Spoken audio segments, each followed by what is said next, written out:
Kirinyaga TV. Welcome back at 020 Kirinyaga TV, and of course it is the #1 online TV. I'm your host Wamboy Monene, and today we are here at Manet Gardens where we have some youth who gonna tell us about the state of politics in Kirinyaga. So let's watch, guys.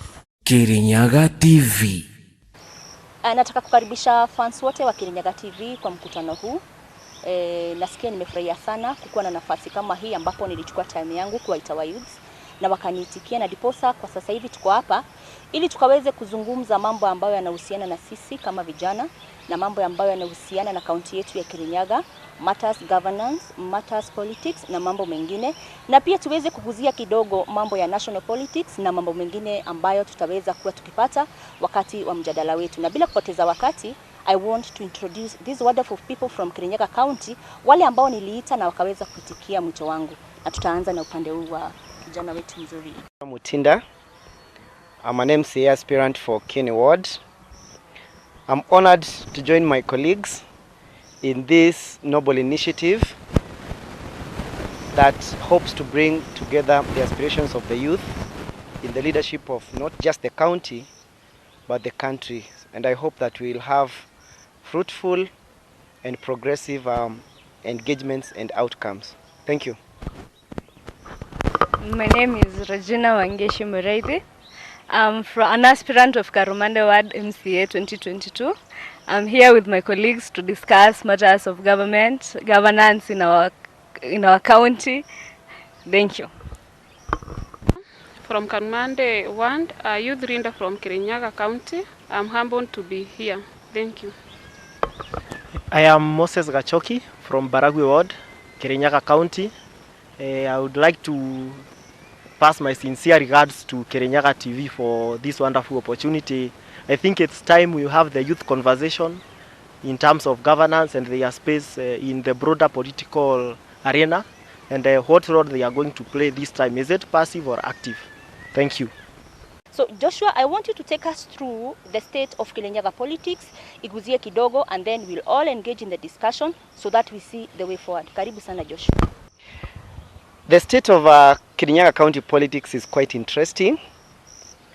It is a very unique situation because it is the only county in the country whereby the top leadership has become a duel of what has been perceived previously to be the weak agenda. But in Kirinyaga, it appears that the tables are turned. Actually, women appear to be the strong agenda in Kirinyaga. And the whole country is watching. We had it in 2017 where we had a very vicious fight between the incumbent governor Anne Waiguru and senior council Martha Karua. The outcomes are out there for everyone to see. But we are having a rather interesting scenario whereby the race shall be between three, let me call them female horses. That is the incumbent governor, senior council Martha Karua, and the county women rep, Honorable Purity Ngirishi. And we can only wait and see. I don't want to pick sides. I believe the three women have earned their positions. I believe they are capable in their own rights. And my prayer to the people of Kirinyaga is to make the right decision with these three ladies, plus any other aspirants that may come up, strong aspirants that may come up. What I will be more interested in, now that I'm running for an MCA seat, is for the Kirinyaga people to give us a competent governor who we don't have to impeach every now and then. I know Kirinyaga County has been in the headlines for the wrong reasons in the last 4 years or so. And my prayer really and wish is to deliver to the people of Kirinyaga not to become popular with regards to impeaching of governors, but to work together in harmony. That is the executive and the legislature to deliver to the people of Kirinyaga. So may the best candidate win. Thank you. point pia kwa Moses, utuelezee. Now that Joshua amesema ya kwamba the race will be between the three female horses in Kirinyaga County. Tunataka utuelezee ya kwamba what about the position of men in the gubernatorial race come 2022 in Kirinyaga County. Now that tunaona ya kwamba in the scene kuna vigogo wanawake watatu ambao watakuwa kwenye kinyang'anyiro hichi. Do you have anything to say about the men fraternity in the gubernatorial race come 2022? I beg to differ because right now it's too early to determine which horse will win. Right now we still have a few months to the election, and they say one day is a long time in politics. Indeed, I have seen men who have immersed themselves in this race. One of them is our former governor, Joseph Ndathi. I know one called Somba Ndau. I know former Mwea MP, Mr. Getau. And they are all capable men. They are all capable horses. In fact, our deputy governor, I think he is also in the race. So I think right now, let's say the attention is on these three women. But we can also not ignore the fact that there are men out here who are going for the same position. And as I have said, it's too early to determine. And if there are around 4 men against 3 women, I think we have quite a represented sample. We have a representative sample which is enough. And I'm sure we shall not call them donkeys in a horse race. They are also capable men. They are also capable. In fact, Ndathi was our former governor. That means that the whole of Kirinyaga possibly knows him. And that means that in this case we cannot exclusively say it's a 3 women race. And let's say that time will tell, and things will unfold between now and the day of election. And what I think and I foresee from my point of perspective is that we shall see men coming up, maybe next year. We shall see these men coming up, trying to compete for this race with the women who will be there. And I'm sure they will do a good job. Of course, as a boy child, I think that's my honored perspective. Thank you so much, Moses. The next point I want to direct it to Regina. Regina, I want you to come before the cameras and explain to us about the general feelings about the state of governance in this great country. Karibu sana, Regina. About the position and the feelings about the politics, I think it is quite dynamic this time. We have ideological dynamics and we have the old watu wetu dynamic, and it is a thrill to be in this time of politics. I want to direct this point to Njeri Mbogo. I want us to come and you give us your feelings concerning the state of governance in this great county. Do you feel that mahali penye tuko we are satisfied and tunaweza sema now hata tukiambiwa kesho ni elections we will still go and vote the leaders that we have, ama unaona kwamba we can still like go for changes? Na if we are supposed to go for changes, do you think tutakaa tu hapa kuanza kupiga kampeni, ama we will go back home to the Wanjikos kule mashinani and like we give them an advice, ama kukuwe na civic education ya kuambia ya kwamba they are the determinant factors of leaders wale ambao tutavotin, na leaders ndio picha yetu, na leaders ndio maendeleo ambao tunataka. How do you feel concerning that point in Njeri Mbogo? What I can say about governance and about the people of Kirinyaga, we have a role to play. We cannot be blaming on our leaders on each and everything that happens in our county. We have a very big role as youth to give civic education to our Kirinyaga residents so that they can determine whether they will be able to change the current government, or they will maybe retain them on depending on the matter of whatever they have been delivering, service delivery, which is very important. If they have delivered to the resident, it is relevant, the feeling to the common mwananchi can tell. Also, I would also add on to the current leadership in Kirinyaga. There are so many things that we wish could have done, so that maybe when it comes to election we can determine whether we will be retaining you or we will maybe make some changes. And I think it is our duties and responsibility to go to mwananchi, try to educate them on the responsibilities of our leaders. Through that education, they will be able to know whether the current government has delivered or not. Thank you. Thank you so much, Jerry Mbogo. I want to talk kidogo about this point. Now that tumekubaliana ya kwamba we are not here like to criticize the people who are in power, because kama tutakaa hapa and we start criticizing or we start insulting, hiyo ni kama kudemean the democratic rights of Kirinyaga voters, wale ambao walijitokeza kwa wingi and they voted in the current government. What we would like maybe to say ama kuambia wale watu ambao tuko nyumbani, now that we are headed for another election come 2022, it is upon us youths ama upon us wale watu tuko na aspirations za kukua leaders, we go back kule nyumbani. Wacha isikue tu ati watu wanajua ya kwamba in 2022 I'm supposed to wake up and go to the ballot and vote an MCA, and go to the ballot and vote a women representative, and go to the ballot and vote an MP or a governor. No, kwanza tuwakalishe chini, like we shed the lights on them, we let them know about the responsibilities of each and every leader. Ndio maana tukienda in elections come 22, they won't make a mistake. I want to direct my point now to Regina, ni uweze kutuelezea kidogo. How do you see 2022 elections na tukianza kulinganisha the current state of governance huko Kirinyaga? Do you still think ama do you feel tutakuwa na changes, ama wewe pia kwa maoni yako unaona ya kwamba this is the fit governance to lead Kirinyaga after 2022, or kutakuwa na changes, na kama kuna changes where do you think that tunafaa turekebishe? Regina.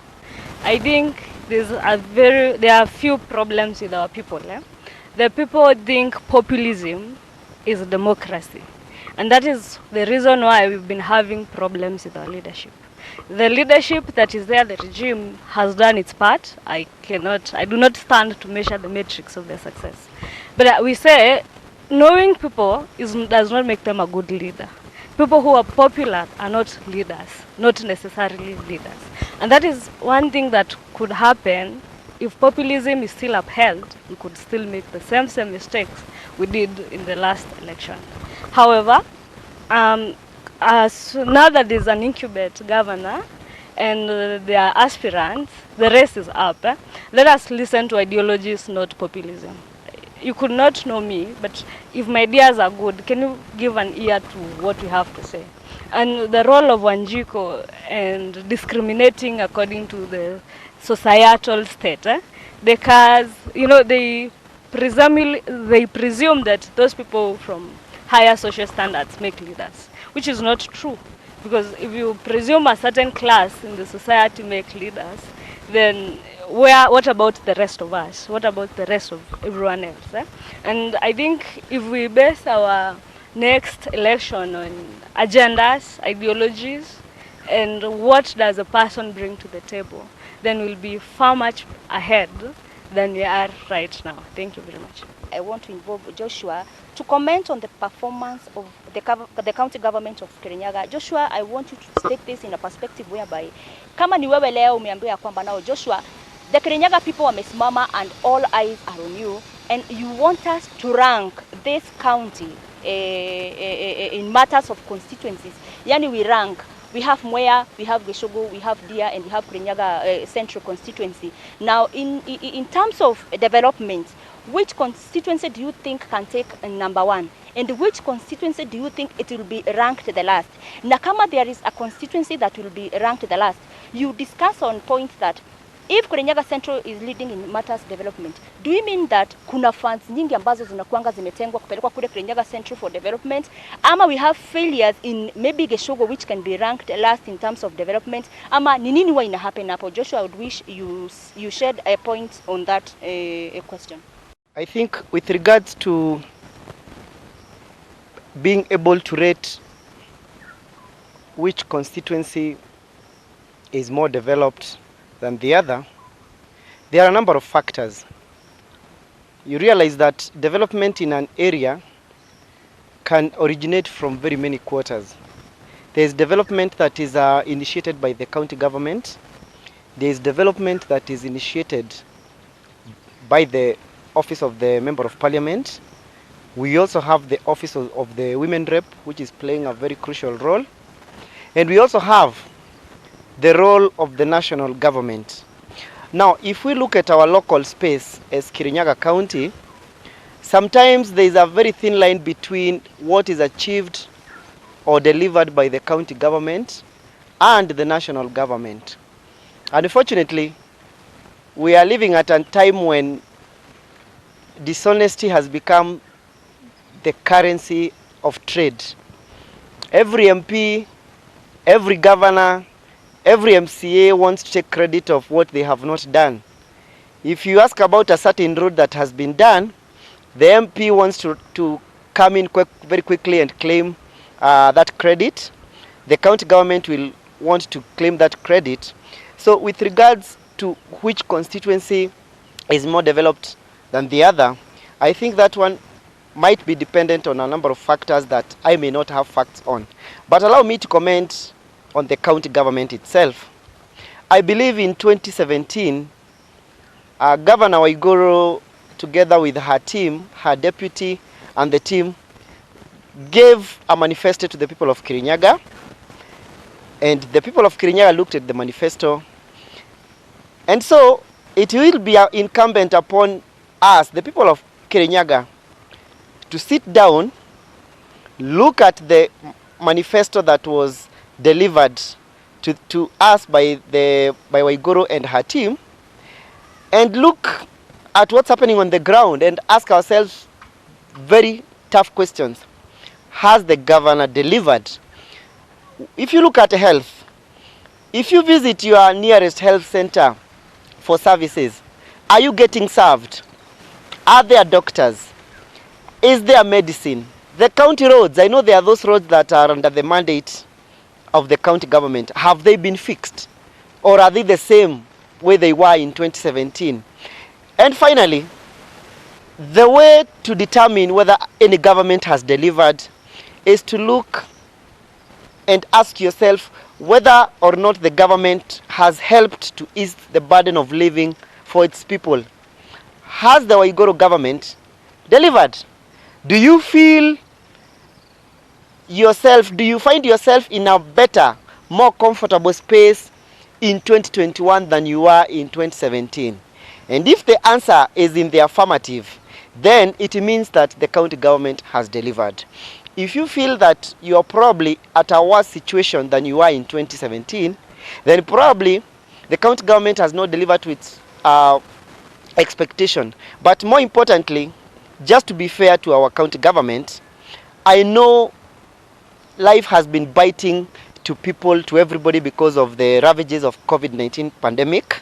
It is not unique to Kirinyaga County, neither is it unique to Kenya, our motherland. I think there are also those challenges, there are those drawbacks that have been visited upon us by the pandemic. And so I would urge the people of Kirinyaga to be very sober, very pragmatic when it comes to appraising their leader. Look at the scorecard, look at Waiguru's scorecard, look at her manifesto. Let's look at the budgets that we have for the last 4 years, or should I say 5 years, to the end of her term. And if you feel that she has delivered, then I think probably she deserves a better and a second chance. But should we feel that your leader has not delivered to the expectations that you have, you do not owe any apology or favors to the leader. It is incumbent upon us as voters to ensure that we fix leadership with better leadership. That should be the clarion call for every voter, that we must fix good leadership with better leadership. Better leadership with the best leadership. So we urge our people to refrain and to liberate themselves from this, let me call it, demon of popularity, of parties, and of euphorias. We've voted in people that we don't even know their second names. We do not know where they came from before they joined elective posts.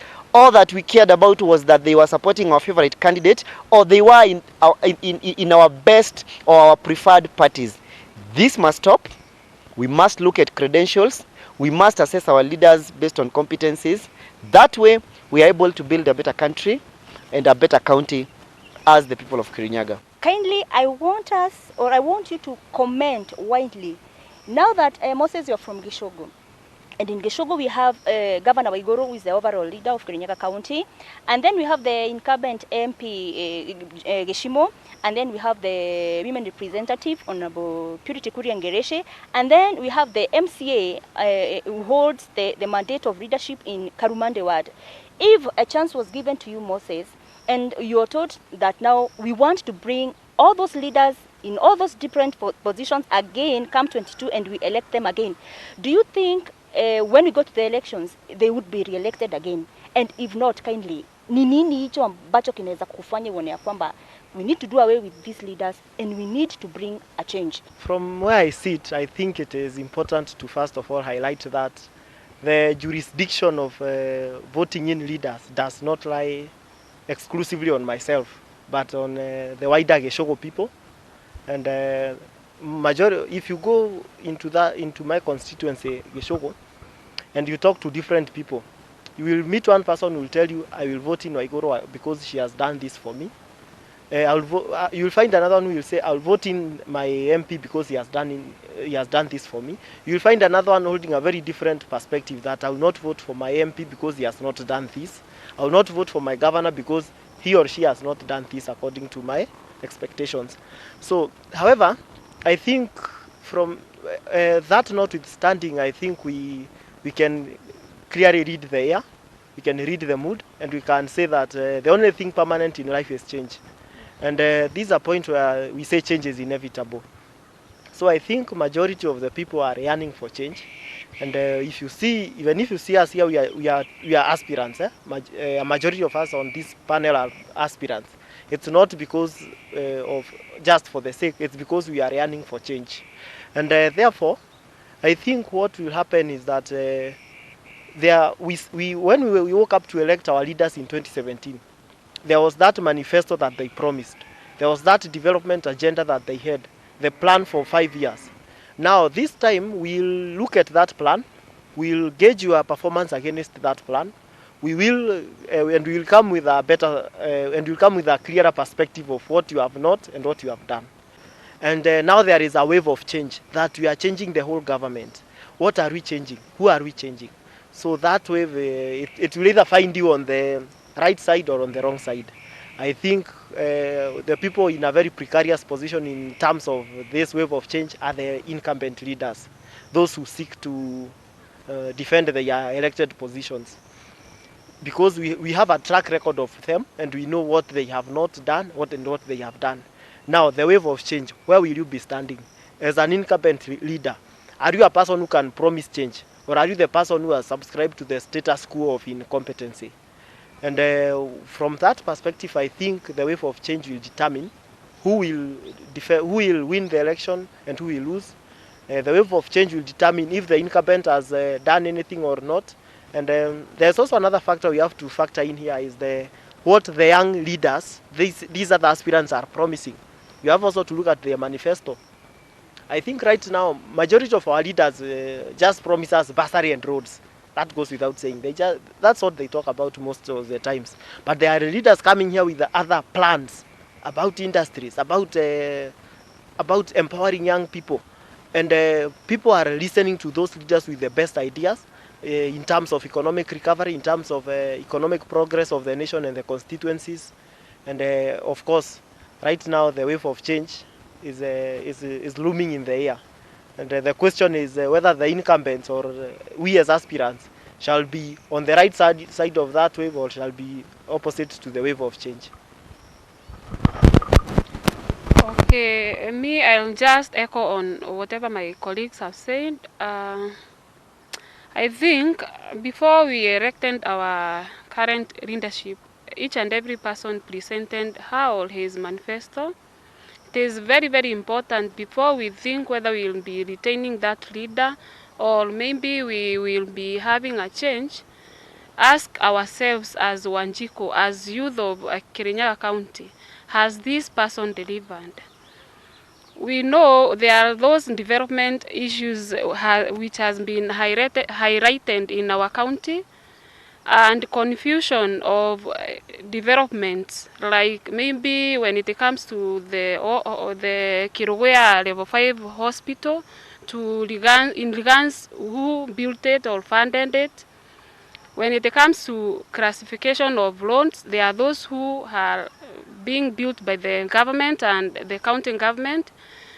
We need to engage to mwananchi and let them understand there is those development that has been done purely from the national government, and there is those development or roads that should be built by the county government.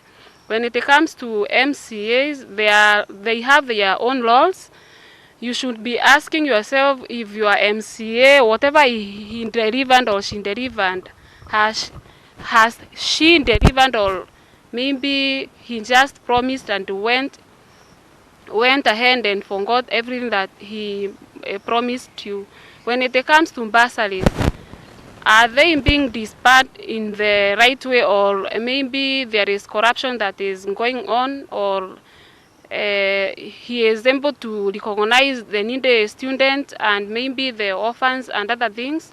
When it comes to erecting or retaining our leaders, we should be able to think broadly and widely of the things that we wanted and the things that have been done. It is very, very, very good for each and every youth or each and every citizen or residents in Kirinyaga to be honest with our leaders. If somebody has not delivered, let us not be there to tell him that we will be retaining her or him.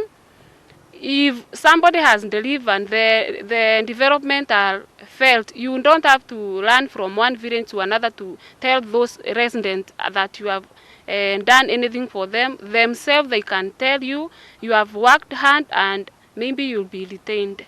We have this panelist here and we're discussing matters concerning Kirinyaga County governance, matters concerning Kirinyaga County government performance. It will be a matter of development record versus Wanjiko. Wanjiko will be the one who will decide whether you as an MP, you as the women representative, you as the governor, or you as the member of parliament will come back again and be re-elected in 2022 elections. Now, there is this other things that is there, and really we want to put it here and discuss it fully, because it has been like let me say, a thorn in the flesh. Matters youth in governance, matters youth in matters concerning this great county, and that is the point I want us to discuss through. And I want to direct this point to Regina, who will be opening our discussion in matters, place of youth in governance in Kirinyaga County. The question about the youth is a national factor right now. And the one thing I know is power is never given. People who are promising you to do what, these people don't know depression. These people have not been an era of the 21st century with so much challenges that are compared to the other era. So those people, if youths decide to take the partial stand and they wait for people to come and help them, no one will help you, because life is very dynamic. In the past, I would just go to school, get married and have kids. It was predetermined. But right now, there are dreams, there are ambitions, there are challenges, there are new things that are coming up. There's depression, there are lifestyle diseases, there are so many things that are coming up, and only us, the youth, can take that position. Considering the fact that we are the majority population in the nation and in the county, then we need to ask ourselves, what do we want past the election? Because the most difficult thing for the youth to decide is the short-term event where they are the bloggers of today, where they are writing stories and getting 500 weekly, or whether they want to run, face their opponent, believe in their dreams, and maybe change the whole generation. Because I think the biggest challenge in our generation is our forefathers, those people who are of the elder generation, instead of handing over the baton to us, they want to advance the education so they can take our position. They want to be to wear like us so they become youths. They want to go to hit the gym so they fit in our, instead of handing over the baton to us, it is very funny, but it is true, because there's someone who is 60 years old. I am not saying your ambition is late, but I mean, if your son is doing diploma and you did certificate, allow them to see their future. You see, even if you run how fast, there's the gerontology factor. You will age, and if you don't prepare someone else to pick up from where you left, then there's a vacuum. So now, in this situation, I want to tell the youths, no one knows depression more than us. No one knows unemployment more than us. So no one can solve that for you. Especially in my ward where I'm aspiring, there have been so many suicide cases. And the sitting MCA and the nominated MCA in that place have not put any policy to solve that. There have been a lot of people in drugs in our region, a lot, especially the boy child, and no one will come and tell. No one has put a policy to help them. I don't stand here to castigate the fact of alcohol and pleasure, but I'm saying they are our brothers and sisters who are immersed into the alcoholism and that state. And it is very sad because what the people in power right now are doing is telling us how walipotea. Instead of being a part of the solution, they are the people judging. That is why I'm telling the youth, no one will help us. No one is coming to our aid because no one has lived in the 21st century before. We are the first generation and it is our first-hand time for us to change because we are the most flexible people. We need to come to the table. If we're not invited to the table, then let us be the table. We are the most popular generation, age bracket, we make the biggest percentage. So why are we not the table? If we can't get a seat, why don't we become the table to the discussion? Because now, even if you elect someone, and for example, right now there is the media industry. People are making billions of money there. But the only thing the current regime has done is talent shows. But they don't understand this TikTok, and you need cameras, you need content creators. But the only thing they'll do is give you 10,000. Now the question is, how sustainable is that? How many people can it feed? In a competition of 20 people, only one person gets the 20,000. What is the impact? Only us of our generation can dictate what comes of the future. So I would urge every youth to actively participate, to actively take role and part, and to avoid the short-term pleasure. The 1,000 shillings cannot feed you for 5 years. Stop taking meal cards. They are those things, I hear them being called meal cards. You're given 1,000 bob, you waste your sovereignty for 5 years, you cry, you demonstrate, and no one really will come to your aid. Thank you very much. But I want to take that same point and move it around to Joshua. And I want to take this youth involvement in matters governance and matters participation of development in this county. And I want to view it in a scenario whereby, let us assume now that the youths are, now we are in a hunting field whereby we have the dogs, because the hunter has to have a dog. Now I want to take this scenario and put the youths in places of dogs. Youths are people who have potential, youths are people who are strong, and youth are people who are elites when it comes into matters thinking and matters maybe reasoning. Now these politicians take youths like for dogs, and they use the dogs in battlefield whereby the youths are sent outside there. They go to the social media, flood the social media praising these politicians. But when it comes to matters sharing of the national cakes, in matters maybe positioning youths in the current government, you see that the leaders are forgetting these youths. So Joshua, I want you to come out and prove me right or wrong. Now that the youths are used as the dogs while the hunting action is going on, are the same youths included at the dining table where the cake is served, or are the youths left behind and they rush to the social media where they take sides, or you are used as hunters and you are never involved in sharing of the cake? And if that is the matter, can you advise the youths on precautions and measures to take now that we are headed for another national election, so that we may not be always the noisemakers? What precautions can you give this youth to use so that at least they will be in a position whereby they will be at the bargaining part, whereby maybe they will be arguing, now that we helped you go to the field and gather for the votes, now that the votes have been gathered and maybe the person who you are drum beating for has won, what will be your share? Kindly, Joshua, enlighten us on that.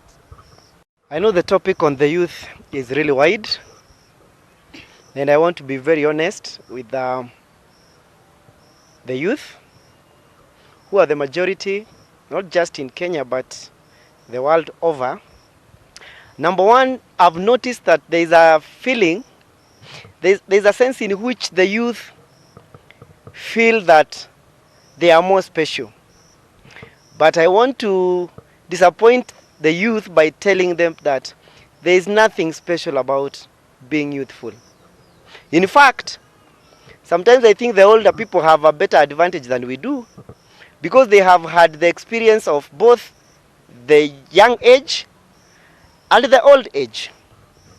And so there is all sorts of noise going around in political spheres that huu ni wakati wa mayouth, raundi hii ni sisi.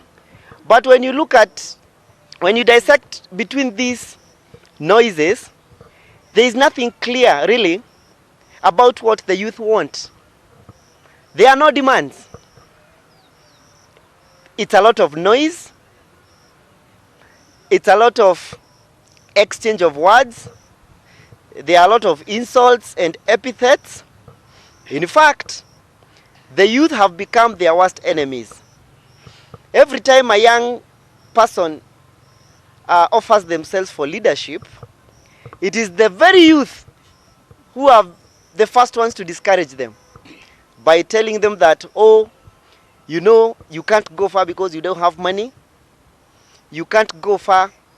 How are you going to ensure that you feed everybody?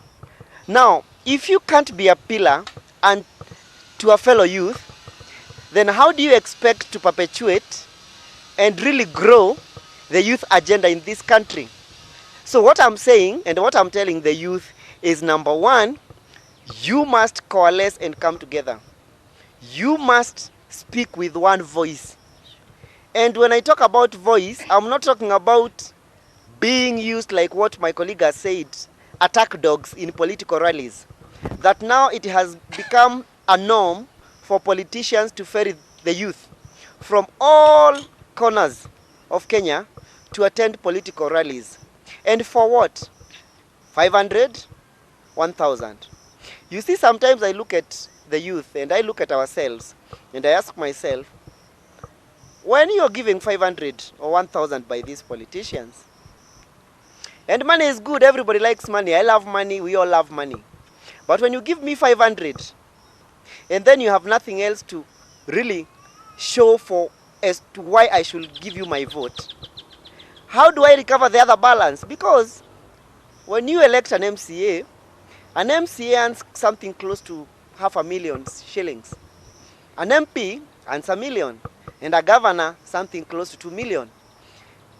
And they will earn this 1 million for 5 years. For 12 months in a year and for 5 years to the end of their term. But they have given you the 500. How about we start now asking for the balance? If indeed politics has to be money-based, that will be my approach. That you give me the 1,000 today, and I will still be demanding for the remaining chunk that I should earn for the remaining term. Because politics has to move away from money. Money must only be used as a facilitating agent, not as the main factor or as the main reason as to why we should vote. Number two, I want to tell the youth that there is no policy in this country that will come as exclusively for the youth. Whatever problems affect the youth, they affect the old people. We have people who are aged 40 who have never found employment. So I do not see any honest leader who will tell you that they have an agenda that is special for the youth, that will offer job employment to the youth and exclude the other groups. We have friends, relatives who are above the age of 45 and 50 who have never gotten jobs, who are suffering just like us. So what I'm talking about is that I want the youth to really set their minds free from this sense of feeling special, that we are the youth and we must be treated specially. We must, whatever agenda that the youth must perpetuate, must be an agenda that covers all. A prudent leader is the one who will be more concerned about an 80-year-old or a 90-year-old, because these are the vulnerable people, not the 25-year-old or the 35-year-old. But like I said, we must set our agenda straight. The youth must start speaking to politicians. They must stop being talked to. I see in politics, all the time, it's the politician holding the microphone. You see, when I will be asking for votes in Kenya, among the Kenya people, I will be literally seeking employment from them. And it is only normal that whoever is seeking employment is interviewed. So I do not understand why it is politicians who speak to the electorate and not the other way around. A time must come in Kirinyaga when the youth must start holding the microphone and talking to the politicians, and the politicians must start answering the questions. Otherwise, it is the more reason why our politicians do not feel indebted, they do not feel accountable, because nobody asked them any hard questions, nobody put them to task, nobody presented any manifesto. Today, if you ask your average youth why they are supporting candidate A and not candidate B, very few, if any, will tell you that I found candidate A's manifesto more richer than candidate B. It's all about our stomachs and greed as young people. That is our greatest undoing. Many of the youth who are supporting politicians are doing so because they are being fed. We have relegated the responsibility of our logic to choose proper leadership to the greed and the insatiable appetite of our stomachs. The youth must rise. We must change. Otherwise, any politician who gives you money will have to find a way to recover their money once they are in office. And because politicians don't mint money, the only way of recovering the money that they have spent on us, doing what we call Oshina Jeshi, is by stealing from us. It is a time that we must tighten our belts, say no to the money, and ask the hard questions. We must ask for service delivery, we must ask for delivery, and we must ask for accountability. Nothing less, nothing more. That is my humble appeal to the youth of this county. Yep. Moses, I want to give you this a chance. You speak a little bit concerning still the place of youth in the governance.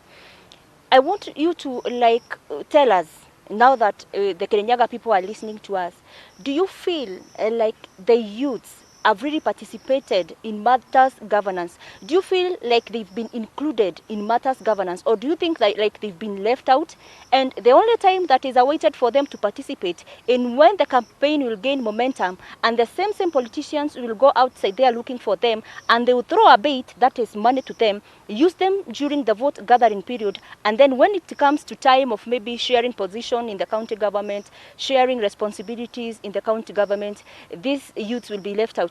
What I can only add on what my colleagues have said is that young people have been put on the receiving end of this whole process. You are not involved in anything, you are just on the receiving end. You get what our elite leaders want to give you. In fact, it in fact does not make sense when some older politicians are coming to give you money just to sing their name. But they are not telling you what I will do for you. And in fact, I think this is the time, as my friend Joshua said, it's time for a discussion. It's time we say, no. Yes, we have reached that point now. We are not going beyond this point unless we are on the table. Majority of young people, for example, even if you listen to our politicians, I have this plan for young people. I have this plan for young people. Why? How did you know that that is what they want? They are never involved. We are just someone just comes and tells us, I'll help you do this. I'll give you this when you elect me. But you are not telling them this is not what the young people want. This is not sustainable. Young people out here want opportunities. They want to grow. But when you come and promise young people what you will do for them without involving them, I think that's the beginning of this process of hoodwinking young people into believing that they are participating in the leadership or in matters of governance. But when you interrogate this matter pragmatically, you will find that young people are on the receiving end. I tell you that as young people, I'll do this for you. And I'm trying to change that conversation in Baragwe. And when I meet young people, I ask them, what are the problems facing us? First of all, let's start from there. How can we handle this? How can we handle these problems? How can we offer solutions for our own problems? I think there has been an overused phrase, may I say a cliche, that we have been hearing in the past. Youths are leaders of tomorrow. Now they take us that right now, because you wait for a tomorrow that will never come. That's why we are asking our young people to involve themselves. Nobody will ask you to get involved. No, just involve yourself. This is the time to ask that politician who comes and gives you money to go and heckle. Why don't you send your son? Why don't you send your daughter? Sure. Because their daughters are also young people like ourselves. But they want to they want to take advantage of our vulnerability and misuse us because of that. And I think it's time we say no.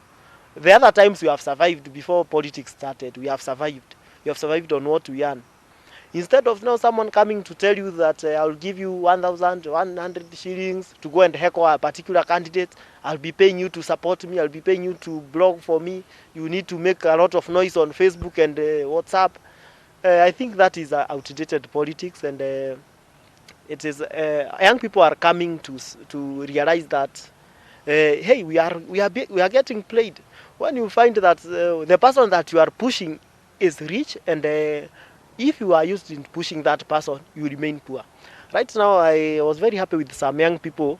There are some people who come to boast with money, and they told them, now if you believe you have money, come do all the work that these young people want. Give them jobs, construct companies for them, give them jobs. If you believe that you have all that money, come and make our roads, give our young people those scholarships to go and study abroad, and we leave those positions for you. They will elect you. But if you are coming to lie to young people with the 10 shillings, 100 shillings, 1,000 shillings, I think that's where we missed the mark. And I'm happy that young people are opening their eyes. And for me, I think I'll mobilize as many youths as possible to be on the giving end. And if there is no space for us on the bargaining table, we are going to bring that table down. As for me, as I always tell our youths, there is nothing for us without us. It's either we be on the table or we be on the menu. And it is a awakening call for all youths. We have seen so many youths who are aspiring to be our next, in the making of the next government, and I'm very happy. But having said that, isikuwe ni ile you think because we are saying youths for youth, you think now you will have an opportunity to get elected and then you go back to the government to steal. Maybe whatever you've been promising us that you will represent us, it's just only an empty promises.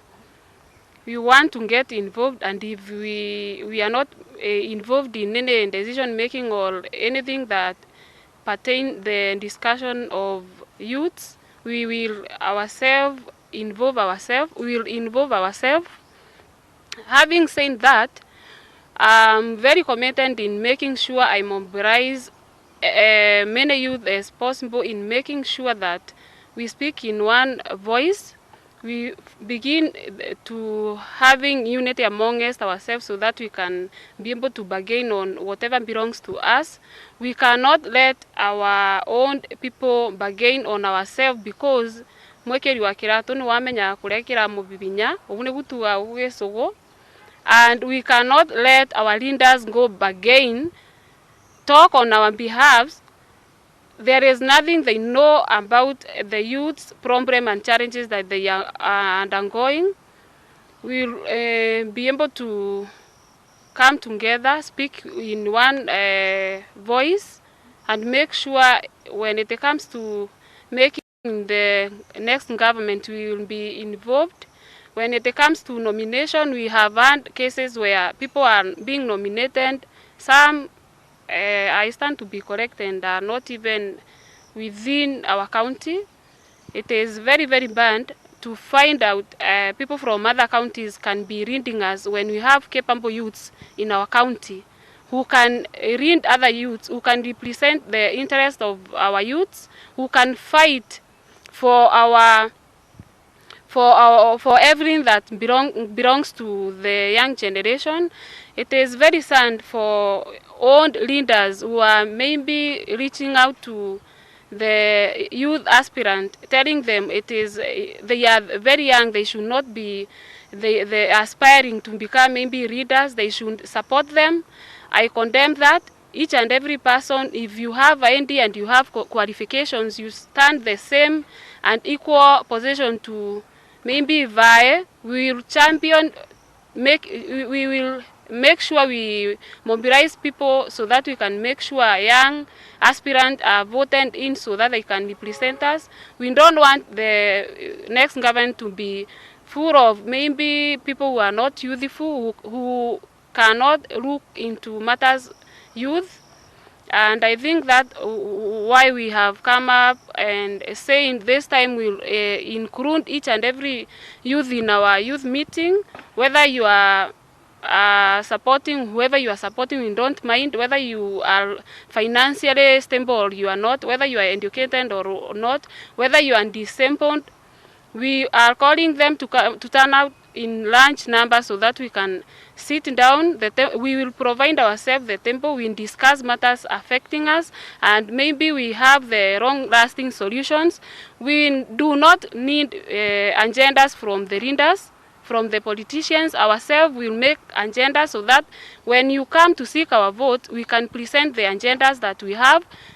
Maybe we can compare with whatever you plan for the youth.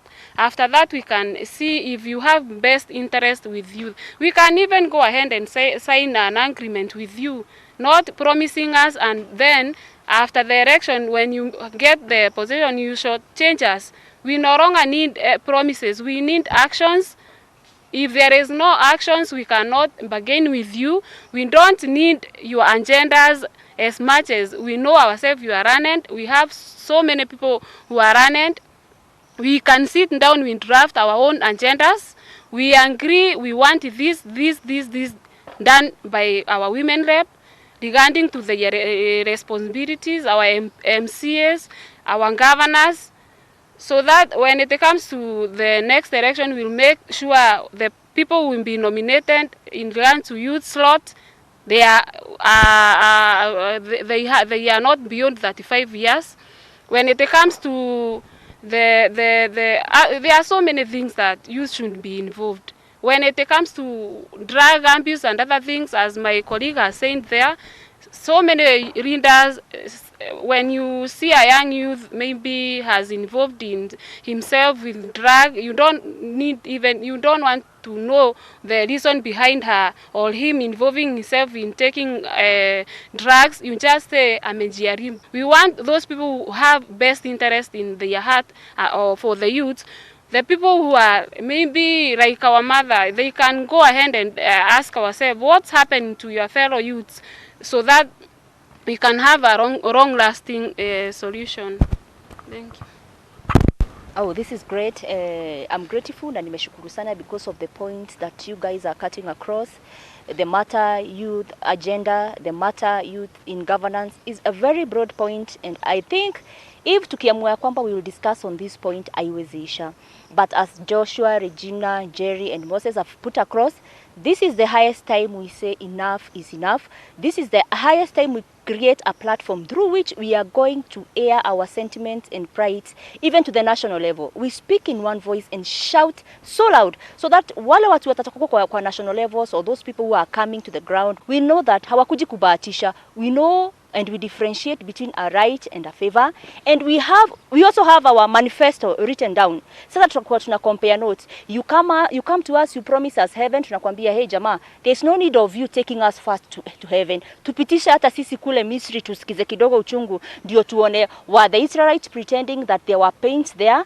And if there were pains, easy pains wewe ambao unakuja kutupromisia manna from heaven, will you be like, come up with a solution that is going to bring an end to the noise made by youth in this county and this country at large?